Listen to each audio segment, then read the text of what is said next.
Hello, I'm Dr. Deepak Rao, consultant laparoscopic surgeon at the Motherhood Group of Hospitals, Bangalore. Endometriosis is a non-malignant disease in which the lining of the uterus goes outside the uterus into the pelvis of the patient, around the ovaries and the tubes, and starts to grow over there. Every menstrual period, this source of endometriosis, the small amounts of endometrium which is in the pelvis, bleeds into itself, and since it has no exit route, unlike the uterus, this collection of blood fills up around the ovaries or in the ovaries to form a fluid-filled collection called a cyst. This is called a chocolate cyst, as when the cyst is opened, it contains chocolatey fluid which is old, altered blood. So what are the symptoms of endometriosis?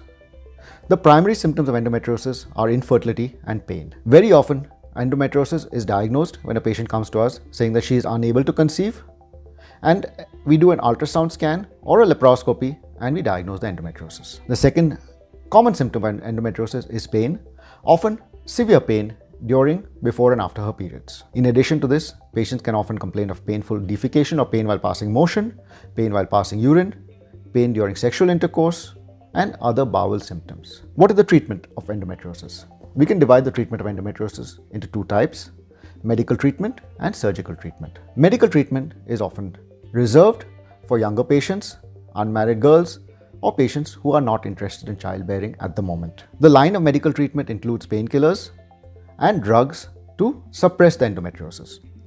Drugs to suppress the endometriosis often works with early endometriosis, but never works with advanced endometriosis or when reasonably large cysts are found in the pelvis. And these patients need to rely on surgical treatment. So what are the types of surgeries available for endometriosis? We can divide endometriosis surgery into conservative surgery and radical surgery.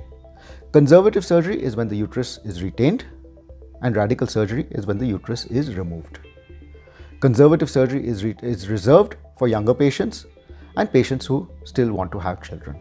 In the conservative surgery, we remove the cysts and excise or remove all visible endometriosis. We also do a procedure called adhesiolysis. Now, what is adhesiolysis? Adhesions is a process where tissues in the human body get stuck to each other.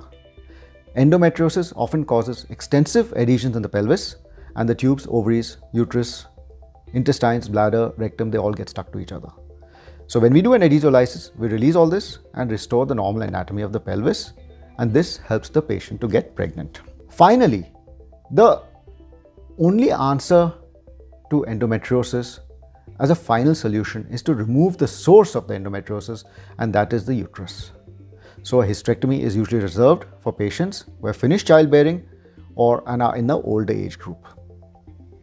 However, even if a younger patient has finished childbearing, has a huge amount of pain and a lot of other symptoms, a hysterectomy is a good option for her too. Now, at a hysterectomy, we have to decide whether to retain or to remove the ovaries. In my other talk, you would have heard that we like to retain ovaries for patients up till the age of 60 to 65 because the ovaries have a huge beneficial effect on the health of patients in general. However, in endometriosis, the situation is different. Even if we remove the uterus, there are microscopic spots of endometriosis in the pelvis, and these get stimulated by the ovarian hormones, and these can grow at a later date. And the patient can have a recurrence of endometriosis even after a hysterectomy or the removal of the uterus. So, removal of the ovaries is a justified option for patients with endometriosis, but it is a difficult decision to take, and it's a decision that we take together with the patient after long sessions of counseling. I explain to them what the pros and the cons of removing the ovaries, and then the patient decides what she'd like to have done for her. Endometriosis is a chronic disease. It is not a malignancy, but it's a long-term disease. There is no effective cure for endometriosis other than a surgical treatment when the pain is extensive or the symptoms are severe. Whatever surgery you decide, it should be done laparoscopically. Whether conservative surgery or a hysterectomy, all should be done laparoscopically. Open surgery is an outdated method nowadays. So if you have endometriosis, please find yourself a qualified laparoscopic surgeon and discuss your case with him personally. Thank you.